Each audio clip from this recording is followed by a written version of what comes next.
जनतेसाठी कुणाशी भेटणारा आपला चॅनल सत्यमुख। अब्दुल्लाट येथील कुमारी राधिका रमेश पवार वय वर्ष 5 ही सुट्टीसाठी इचलकरंजीतील मथुरा हायस्कूल समोर राहणाऱ्या तिच्या आजी राणी राजू कांबळे यांच्या घरी आली असताना दुर्दैवी अपघातात गंभीर जखमी झाली। महावितरण कंपनीच्या अंडरग्राऊंड केबलसाठी बसवलेल्या फेडर पिलर बॉक्समध्ये 11 kV लाईन उघडी पडलेली होती। खेळताना राधिकाचा त्यास स्पर्श झाल्याने तिला भीषण दुखापत झाली आणि उपचारादरम्यान तिचा उजवा हात पूर्णपणे गमवावा लागला। या हृदयद्रावक घटनेची माहिती मिळताच इचलकरंजी इलेक्ट्रिक कॉन्ट्रॅक्टर असोसिएशनने पुढाकार घेत मानवतेचा उत्तम आदर्श घालून दिला।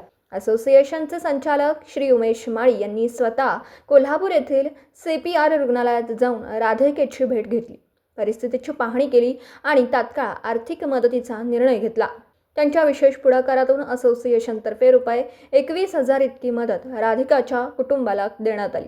यावेळी असोसिएशनचे अध्यक्ष श्री शेखर दरिबे, तज्ज्ञ सल्लागार श्री शाहू पवार तसेच प्रशांत हरवंदे हे उपस्थित होते। या संवेदनशील प्रसंगी पुढे येऊन मदतीचा हात देणाऱ्या सर्व सभासदांचे विशेष कौतुक करण्यात येत असून विशेषतः संचालक उमेश माळी यांचा मानवतावादी दृष्टिकोन आणि तत्परता अनुकरणीय ठरली, अशी प्रतिक्रिया सर्वसामान्य नागरिकांमधून व्यक्त होते। सत्यमुख प्रतिनिधी टायगर रणजित मेहतर, इचलकरंजी।